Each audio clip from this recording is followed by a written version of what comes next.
తెల్లని పాలధారలల్ల పల్లె తెల్లారుతుంటదిరా గుళ్ళోని గంటలు కాడెట్ల మెడలోన జంటగా మోగుతూ ఉంటాయిరా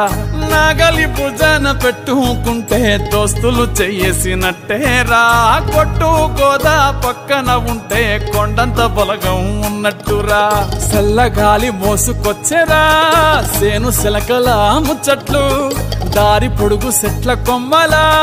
రాలుతున్న పూల సప్పట్లు గట్టి మోపులు కాల్వ గట్టులు చెమట సుక్కల్లో తడిసిన ఈ మట్టి గంధాల